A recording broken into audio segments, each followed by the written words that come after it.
here. We are live in the Women Helping Women Facebook group, and it's Wednesday, 10:30, and that's BST. I'm here in the UK, so I know lots of you are from different parts of the world. So if you're watching that, hello, say hello. Let me know where you are watching from, who you are, and what you do, because I would really love to get to know you. Okay, so today then is all about the 3 most important things that you need to consider before putting your coaching offer out into the world. Okay, but before we go into those in a little bit more detail, I'm just going to quickly introduce myself. So my name's Sarah. I'm founder of the Emotional Health Coach Academy and curator of the Formula, which is a unique and powerful mindset training program that our coaches use with their clients. Now, in the academy, our focus is on women's health and women's emotional health, and we focus on all of the things that really plague our health today, like anxiety, depression, stress, panic attacks, fears and phobias, unwanted habits and behaviours, fears and phobias, and also those physical symptoms as well, like unexplained pain, migraine, IBS, all of that stuff that's created through stress, okay, rather than with a medical reason behind it. So that's what we do. If you want to come and find out more about us, we're over in the Coaching Corner, which is the home for aspiring coaches. You are more than welcome to come and join us. But for today, let's get stuck in. So today is all about you getting clarity on your coaching offer before you put it out to the world. Okay, and we're going to be looking at the desirability of your offer and the monetization of it, so that you can make sure that when you put your service out there to your clients, they're going to want to buy it. Okay, so for that you need to have a viable offer, and there's those 3 things that we're going to cover today that make that really important. So first of all, if you're watching with me live, say hello. Facebook won't tell me you're there until you put a comment in, okay? And if you're watching on the replay, just let me know with the hashtag replay. And if you've got any questions as we go along, fire away, won't you? So I've got a question for you. And my first question is, if you're watching this and you are already a qualified coach in practice, but you want to kickstart your business, okay, so it's the business aspects of your business that you are looking at currently, put a number 1 in the comments for me, okay? And that's if you're qualified and you're ready to go. I would like you to give me a number 2 if you are considering coaching as a career. So maybe you've not started yet, okay? Give me a number 2 if that is you. And so what you need to be focused on then when you're creating your online coaching practice is that you're helping your clients go through a transformation rather than just regurgitating a load of information, okay? Because whatever it is that they come to you for, they can go and get that information anywhere, can't they? You know, at the end of our hands, at the end of our thumbs, we are privy to so much information, and that's not what our clients need. They're overwhelmed with information. They need you, the coach, to help them, guide them through that information, find what works for them, and have that transformation, okay? So your job as a coach, first and foremost, is to help your client be, do, have, and feel that transformation that you offer, okay? So in your practice then, you are selling the transformation, not the information. That is one of the golden rules to remember. And the information in this day and age, like we just said, your clients can get from anywhere.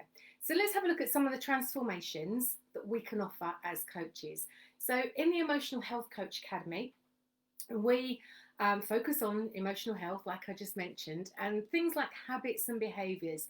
You can help your clients overcome eating habits, unwanted habits and behaviours, maybe online gambling, impulsive shopping, addictive behaviours, okay? You can help them with things like fears and phobias. So it might be a fear of being judged, imposter syndrome, social anxiety, health anxiety, generalised anxiety, anticipatory anxiety, and all of the fears and phobias, of which, if you want, I can find you a list. There are hundreds of fears and phobias that we can help our clients get over.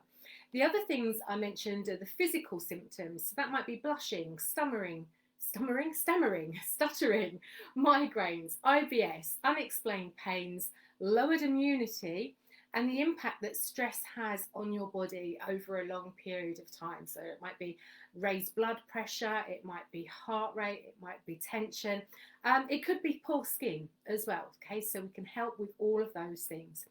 Other areas that you can help with as a coach: sleep, so for insomnia, movement, nutrition, relationships, working with families, and working with children and teens as well, obviously with parents involved. And of course, then of course, you've got the coaching side of things that doesn't involve the emotional state quite so much. There is still emotion involved, but that's things like business, marketing, sales, book writing, decluttering, image, personal branding, all sorts of things like that. So when you see coaching, it's not just like you are a coach and you kind of, all the coaches have different kind of topics that they focus on. That's the word I'm looking for, topics. So the last couple of ones that I mentioned there are more skills based, even though they still have that emotion attached, okay? And so all of these that I've mentioned, the whole list there above, will provide you with the capability of earning lots of money in your business, providing your idea hits on these three things. Now, we mentioned the transformation, not the information. Now we've got some more gold for you.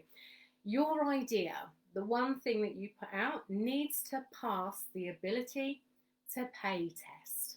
Okay, your clients need to have the ability to pay for your service. You also need to have an addressable market size. Okay, when you're thinking of your thing that you're going to coach in, your service, make sure there is an addressable market size there for you. And the third thing is that your ideal client has the willingness to pay for you. Now, the willingness to pay and the ability to pay are two very different things. So whatever your price point is for your service, your client needs to have the ability to pay and the willingness to pay you. So let's have a look at some examples of what I mean by that. If you were going into career coaching as an example, and you wanted to help people back into the workplace, they've just been made redundant, they will have the willingness, but they may not have the ability to pay you. Okay, so if we look at somebody who is already in a career, already employed, they have the ability to pay you, we need to make sure they've got the willingness to climb the ladder in their chosen profession. Okay, another example would be a first-time mum that's loved up with all the hormones of being pregnant. She's feeling great. She has no idea what lies ahead of her. So therefore, she may have the ability to pay you for your service, but she may not have the willingness because she may not understand what lies ahead. Okay, and also the addressable market size when you're working with somebody who is expectant gets dramatically reduced as well. Okay, so just because someone has the ability to pay doesn't mean to say they have the willingness to pay. So you need to make sure that your ideal client, the service that you are going to offer, the person has the pain. They are aware of that pain. They have that awareness that this is a problem and they value finding that solution, okay, because that is where the willingness is going to come from. Okay, so I'm just going to do a quick recap there for you. This is what we've covered so far. We've talked about the transformation, not the information. You can get information anywhere. Clients want you to help you guide them through this. You're helping them be, do, and have and feel the end result that you offer. Okay, remember that at all times. Your willingness to pay, so they need to be aware that there is a problem and value that solution. And they also have to have the ability to pay you. All right, they need to have the wherewithal coming into the household so that they can actually spend it with you. All right, so make sure your idea for the service that you want to offer in your coaching practice covers those three things. So the thing is, I find with multi-passionate people, I'm a multi-passionate person, it's really, really hard to just pick one idea, okay? And so my recommendation for you is, if you're just getting started, is pick one idea and go with it. I recommend you give it 90 days, give it your all. So I talk about putting your cape on and having consistent and persistent effort throughout that 90-day period, and then review what's happened, okay? Then you can look at what's happened. If you keep your data, you can look at what's happened and see what's working for you and making sure it's taking you in the right direction. If it isn't, you may need to tweak what you're doing. You may need to tweak your service, your ideal client, your price point, something like that, okay? But without that data, you won't actually know. So once you've worked out what your one thing is, and you know it ticks those 3 boxes that we just mentioned, you need to start getting visible. And say, okay, so 2 focuses then. One of the things about being multi-passionate is if you're offering different services out, especially to different types of client, you can only think of one thing at a time. So I'm a mum, I work from home, I've got children, my husband's currently working from home, and I run a business. So lots of plate spinning goes on in our house. Now, if I'm focusing on my housework, my focus on my business drops down. Okay, can't do 2 things at once. I cannot multitask. As much as I like to try, and as much as I like to tell myself I've got it all, I can only do one thing at a time. Can only give one thing my full attention at any one time.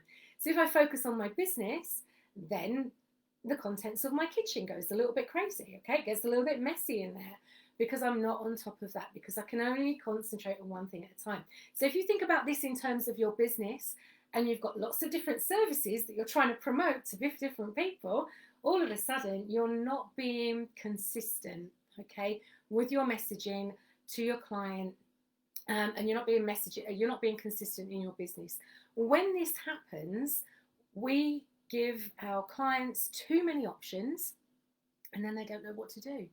And when they don't know what to do, they don't do anything, okay, and then we end up losing out on creating the business that we dream of, and our clients end up losing out on getting that transformation that they really want and need. So there's a misconception, okay, that if I do all of the things, and if I provide all of the services, my voice is going, I provide all of the things and all of the services, then I'm more likely to be successful and earn more money.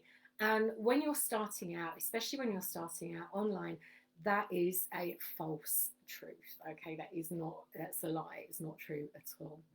So once you've established yourself and you've gotten to where you want to be financially, this is what I recommend to our clients, our coaches in the academy, is when you've got your diary where you want it to be, okay? When you've got your client base and your diary and your income, more importantly, your income where you want it to be, then start looking at a group program.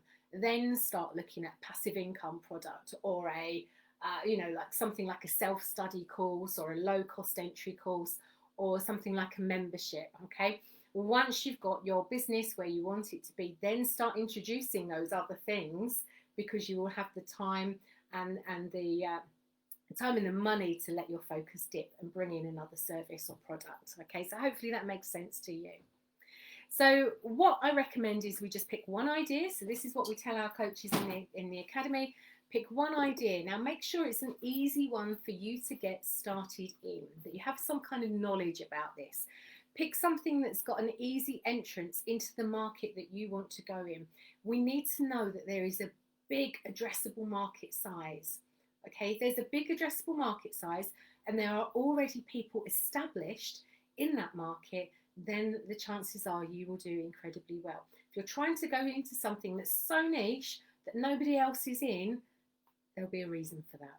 Okay, there will be a reason for that. So to make your life easy, go into an area where there is a big enough addressable market size, and you can see that it's established. You can see there are people succeeding in there.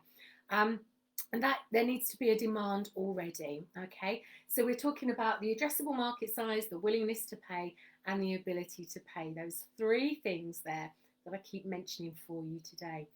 So then how do you stand out then in an addressable market? This is my next question that I get asked when we're training, when we're doing our training and we're moving over into the business modules in the Emotional Health Coach Academy. People say to me, but there's already hundreds of people doing this. How do I stand out? And the way that you stand out is by focusing on your unique selling points, okay? What makes you you, your USP. So, we can all, in the academy, we all work with anxiety, but we can work with different types of people, and we can work with different personality types. And we can break that down into whether they're artistic, or whether they're solution focused, or whether they're career driven, or whether they are new mums, or whether they are mums whose children have flown the nest, for example. So one of the couple of the ways that you could stand out would be by saying, I help intuitive, career-driven women overcome imposter syndrome.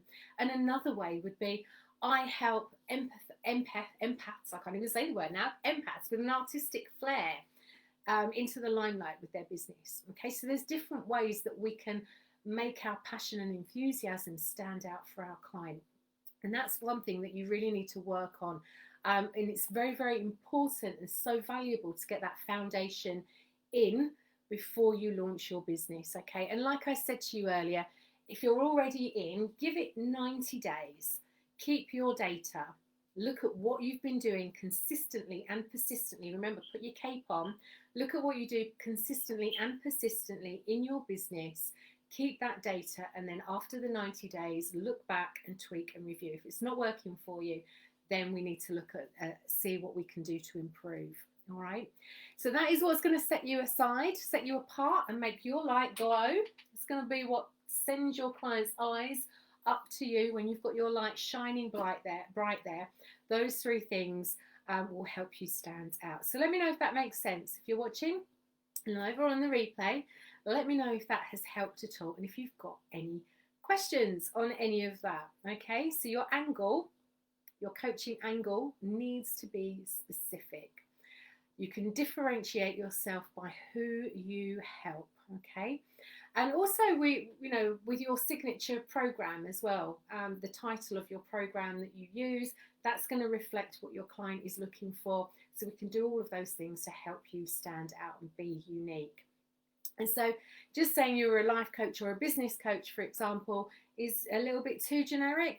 Whereas if we were to say I'm a life coach for women of a certain age who, then you're narrowing it down a little bit more. Okay. All right. So so as an example, it could be a life coach for busy working mums, career mums, so mums with children, women with children and careers. When you're talking to a woman like that, as opposed to a woman whose children have flown the nest, the language you use, the topics of conversation are going to be different, and they're going to draw those two different types of women in. I think I've laboured the point now, haven't I? All right, so multi-passionate people then, I want you to know it is okay. It is okay. I am a multi-passionate woman too when it comes to my business, but if you just pull back the focus to the one thing that has an addressable market size, make sure your client understands that they have a problem and they have a willingness to pay, the ability and the willingness to pay, you will not go far wrong. All right.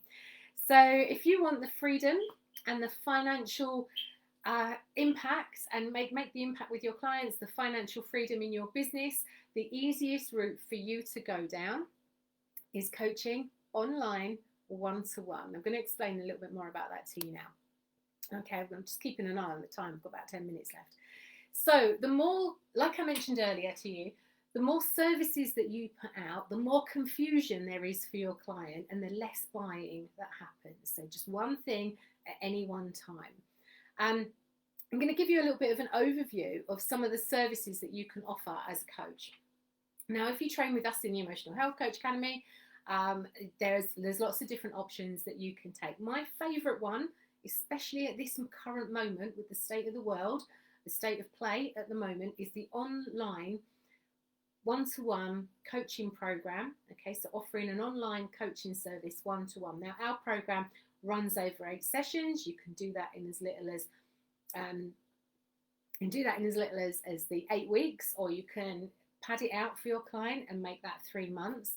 It's my favourite option because there are very, very low startup costs involved. Once you're qualified and you've done your business work, you've put the foundations in, the actual running costs of that, the overheads are really low. And it's the quickest way for you to build up confidence in yourself and to get to know your clients and what they want and what they need, and for you to get a return on your investment. Okay, it's the quickest way for you to do that. Now, if you were to do it in person, absolutely great. I've worked in person for years. The last 12 years I've been working with my clients. I've probably done 10 years in person. I've stopped doing in-person work over the last couple of years.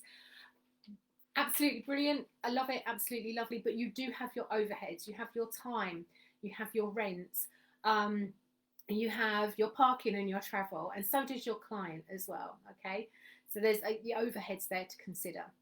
Now, the other thing you can do is work with a group. So we have a program that works beautifully with groups, and that's great. And I think that's a really good thing to do once you've got your confidence in your program and your offer and your clients. So once you feel a little more established, that's a great thing to move on to. And of course, once we've got your diary where you want it to be and your income coming in as you want it to, then of course in our Emotional Health Coach Academy, we have frameworks that you can use in one day, okay, which then provide an upsell into the full coaching package. You can use that as a retreat. You can use it as an additional VIP day for your group program. You can use it as an inset day, you know, if you go into corporates or educational teacher training days, that kind of thing. If that's the sort of thing that you're looking for, you could go into the NHS, you can go into all of the corporates and do one-day training events with our framework as well. We also have, like I mentioned right back at the beginning, we have frameworks that you can use with children and teens and families too. All right. So online coaching practice modules. My favourite is the one-to-one to get you started. The reason for that, I'm just going to recap, is because your overheads are going to be low. Your experience is going to give you the opportunity to get the experience, to be competent and confident in what you're doing. And it also gives you the opportunity to charge your value, provide a transformation for your client, get your income coming in, get your diary where it wants to be, then start looking at other ideas. All right, so that's pretty much it from me for today. We've packed a lot into this session. I'm going to recap, okay? We talked about, as a coach, whether you are working, whichever area you are working in, and there was a big long list of those, whether it be emotional health, habits and behaviours, fears and phobias, physical symptoms, or whether it might be other more strategic type stuff like business, marketing, sales, branding, book writing, all of that stuff. You need to make sure that you are selling the transformation over the information, okay? Key point number one. Then we looked at those three things that are really important, the three most important things before you launch your coaching practice: ability to pay, knowing they've got the problem, so the willingness to pay, and of course the addressable market size. And then we looked at the different coaching options available. My favourite one at the moment is online one-to-one service, because your overheads are low, gives you the opportunity for confidence and competence, and you can get your diary where you want it to be, so you get your income and your return on investment. All right, so that's it. That's it from me for today. Thank you for joining me. If you're watching live, thank you for being here. If you're watching on the replay, then thank you for watching on the replay. If you want to come and join us, we do sessions like this, jam-packed, full of value and lots of golden nuggets over in the Coaching Corner, home for aspiring coaches. And if you're interested in working with me, I offer a full coaching program where we train you in our methodology, we support you with your business setup, and we mentor you as you start to see your clients, okay? The first 12 months that you are in business is the most important 12 months of your business, because they are really going to help get you established, and we are there to support you in the Emotional Health Coach Academy. All right, that's it from me for now. Come over and see us, the Coaching Corner. I'm going to put the link above this video, and I look forward to speaking to you all again soon. Bye-bye.